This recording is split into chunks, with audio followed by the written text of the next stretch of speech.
Well, here we are. We're at the final worst of the year list that I have to worry about until January. Yeah. But in all due respect, thank you guys for sticking with me on this journey, and I'm really looking forward to what I can do further with my work now that I'm starting to make more videos. And now, I bring you what you've all been wanting to see. These are the top 15 worst films of 2013. I'm the fear that keeps you awake. I'm the shadows on the wall. I'm the monsters they become. I'm the nightmare in your skull. I'm a dagger in your back. An extra turn upon the rack. I'm the whimpering of your heart. A stabbing pain, a sudden start. And it's so easy when you're evil. This is the light you see. The devil tips his hat to me. I do it all because I'm evil. And I do it all for free. Your tears are all the company I need.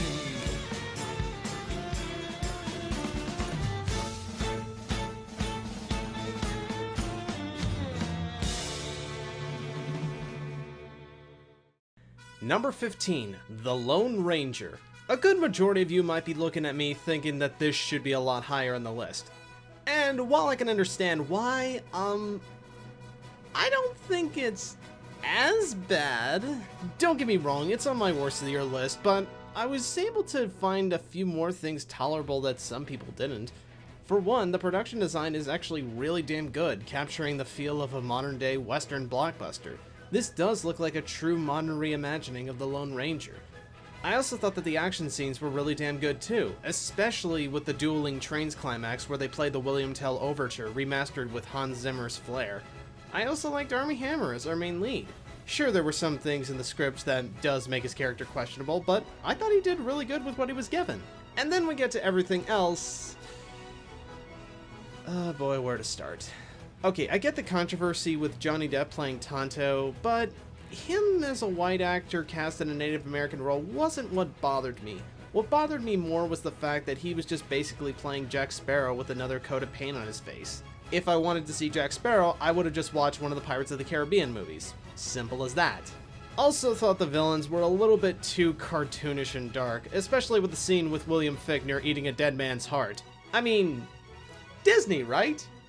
The plot point of how the Lone Ranger is a spirit walker that can never miss a shot. Yeah, he's missing a lot of shots in the finale, and it wouldn't have been a problem if they just didn't bring that up, but it just got so distracting, especially when he brings it up at the end again.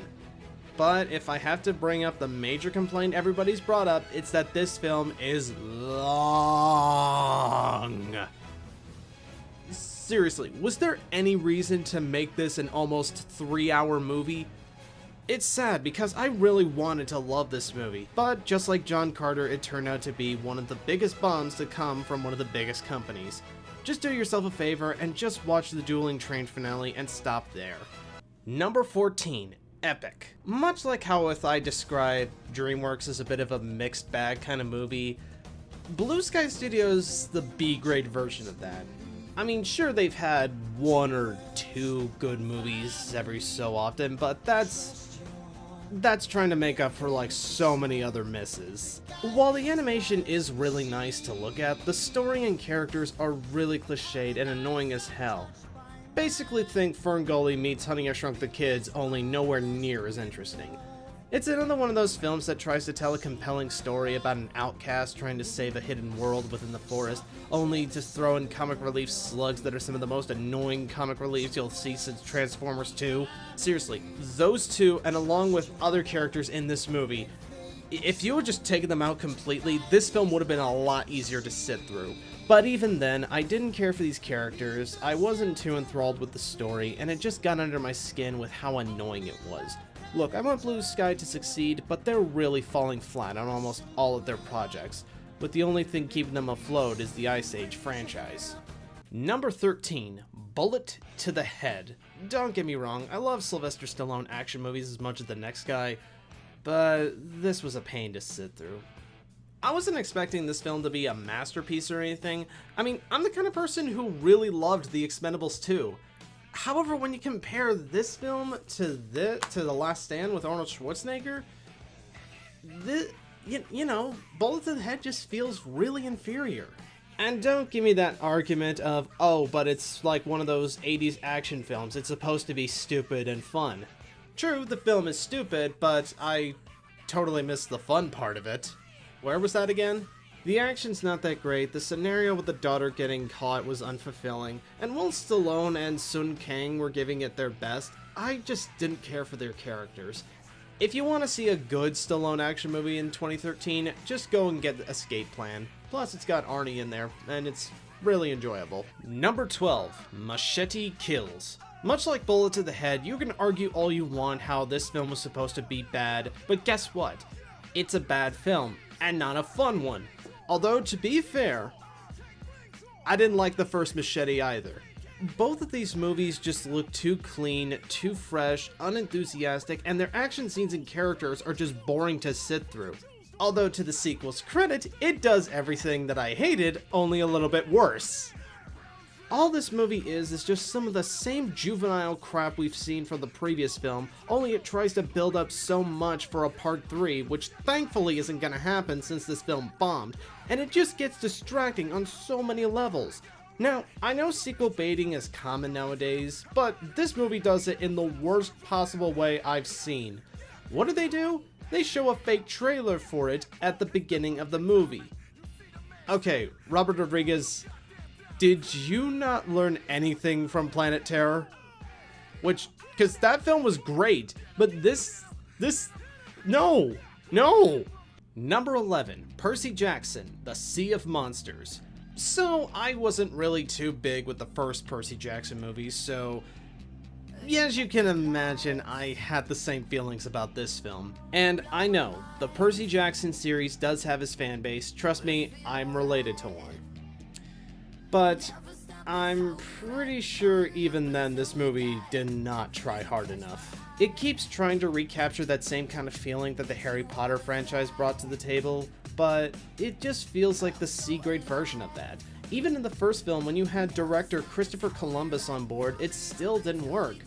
I'll give credit, there are some pretty creative moments showcased in the film, but I feel as though I've just been getting more of the same BS I got in the past.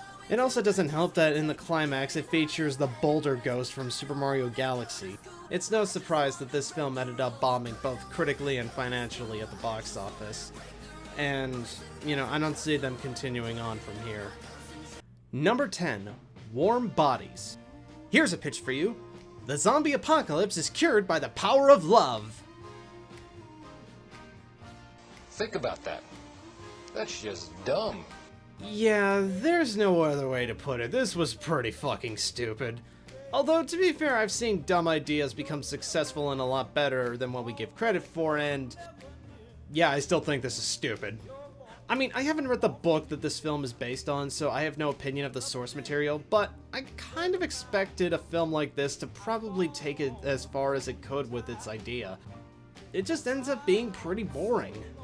I mean, sure, Teresa Palmer and Nicholas Hoult are giving it their all, but with a director like Jonathan Levine, a guy who can make cancer funny, I kind of expected this to be a home run. But I just found myself sighing at most of the jokes they throw, and some of the performances were just kind of wasted. Especially John Malkovich, who plays the head of the Resistance Against the Dead. Come on, you've got Cyrus the Virus in your film. Take advantage of that. Of course, the film does have its fan base, so if you like it, good for you, more power to you. Just doesn't work for me. Number 9, The Purge. Platinum Dune's attempt at making a film that wasn't a remake is something that I was kind of looking forward to. However, all of that went down when it was just trying to be a rip-off cash grab of The Strangers. All I have to say is, for a film that's 85 minutes, it's 85 minutes of boredom. It's just a bunch of stupid rich white people trying to survive because their kids are fucking stupid. Way to be dicks, kids. But at least they're not as wasted as the Purgers attacking their home. I mean, think about it. You have one night where crime is legal, you can do whatever you want, and you decide to waste it all on this one particular dude. Wow, that's pretty pathetic. Of course, we would later come to know that The Purge was going to be turning into an anthology series, which, honestly, I think is the best option for this series to go. Let's explore this world and not waste it on home invasion movies. Number 8, Jack the Giant Slayer. Hey look, Nicholas Hoult is back! Yay! So after being delayed for almost a year, Jack the Giant Killer, which was retitled to Jack the Giant Slayer, finally is released to the public. I mean, I can understand the reasoning for delaying it so it wouldn't lose money from The Dark Knight Rises coming out, but even then, the film was still a bomb! It's a bit of a shame because usually when you hear Bryan Singer working with Christopher McQuarrie, it sounds great. I mean, take a look at The Usual Suspects, that was a fantastic movie. This, however... yeah, this was just a boring fairy tale epic. I mean, I'll give credit, it has some good atmosphere and effects for the most part, but it doesn't seem to make up for the amount of characters that you just don't give a damn about. I'd also like to ask, why was this film even bothered to change to Slayer when Jack only kills a total of 2 or 3 giants? Yeah, that's really pointless. Pointless title change of the year. Congratulations. You must feel very accomplished. Get a gold star. Number 7. Escape from Planet Earth. From the animation studio that brought you Beast Wars and Reboot comes this pile of crap.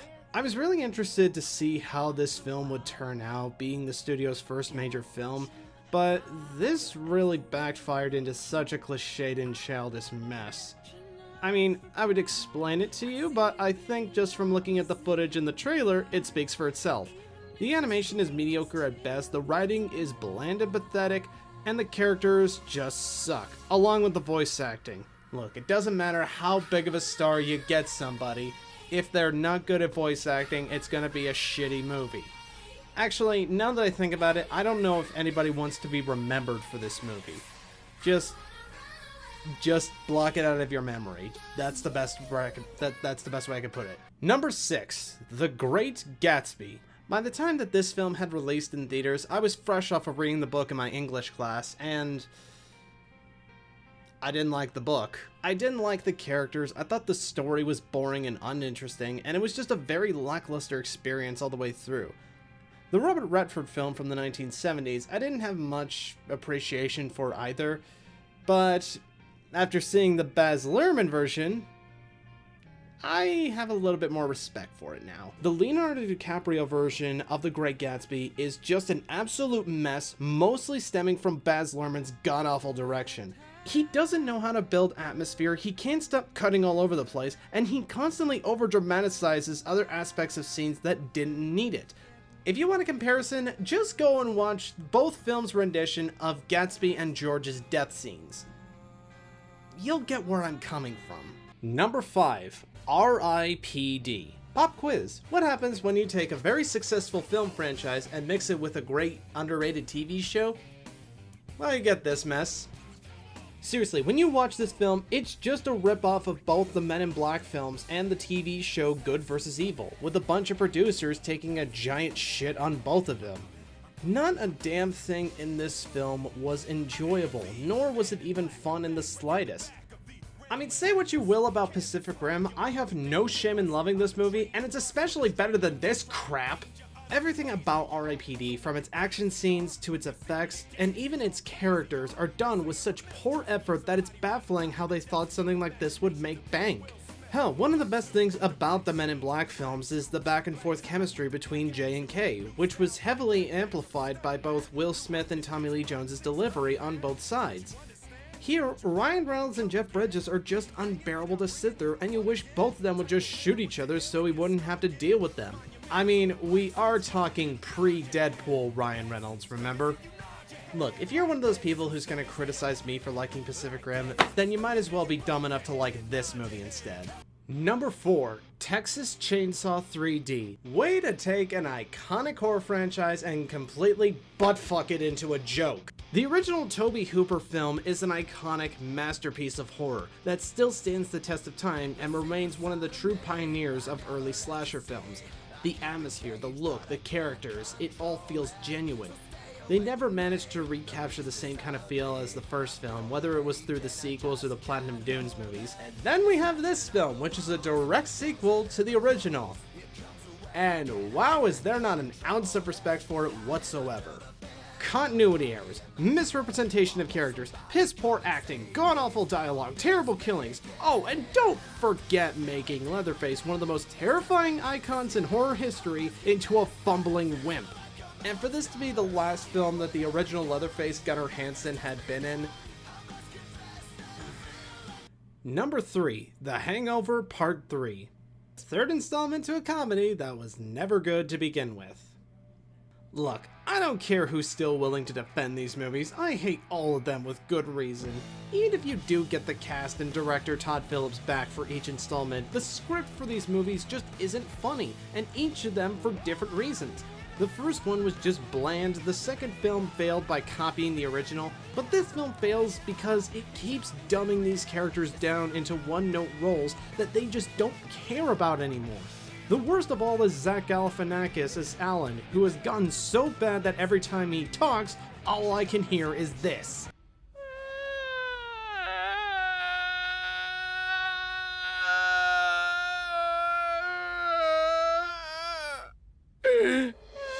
I'll give him credit though, I liked Melissa McCarthy. Sure, she's basically a female version of Alan, but at least she knows how to deliver a joke. Although to this film's credit, it's only third to what we have to sit through left. But we're almost done. Almost there. Number 2, A Good Day to Die Hard. Oh yeah, if there was a sequel in 2013 that pissed me off more than The Hangover Part 3, it would be this film. So why don't I describe to you my experience seeing this movie? I went to go see this film at the Marathon event, where it was playing all the films in the franchise leading up to this one. It was my first time watching any of the Die Hard films, and I had a blast with them. I was now fully aware as to why people love the first film so much because of how much of a badass classic it has become, and to see it all on the big screen was truly an experience. This brings us to the 5th movie. Wow, does this one suck! This is not only one of the worst action movies I've ever seen, this is a contender for the worst sequel that I have ever witnessed, and I mean that fully. First off, the action scenes are fucking horrible, amplifying what I hated about Live Free or Die Hard, where the action turned John McClane into a special effect. Hell, this movie also just completely botches what made McClane so likable in the first place. The first film didn't establish him as this indestructible juggernaut, he was just your average guy like you or me, and he just got mixed into some bad luck. He was outnumbered, hurt, and most importantly, out of all of that, he was scared for his life. I mean, one of his most famous lines from the first movie is, "No fucking shit, lady, do I sound like I'm ordering a pizza?" It was John's humanity that made the original Die Hard trilogy so iconic and memorable to begin with. However, the later films decided to turn him into a generic CGI action hero that can survive jumping out of a 6-story building, go through a glass roof, and dip into a Chernobyl pool.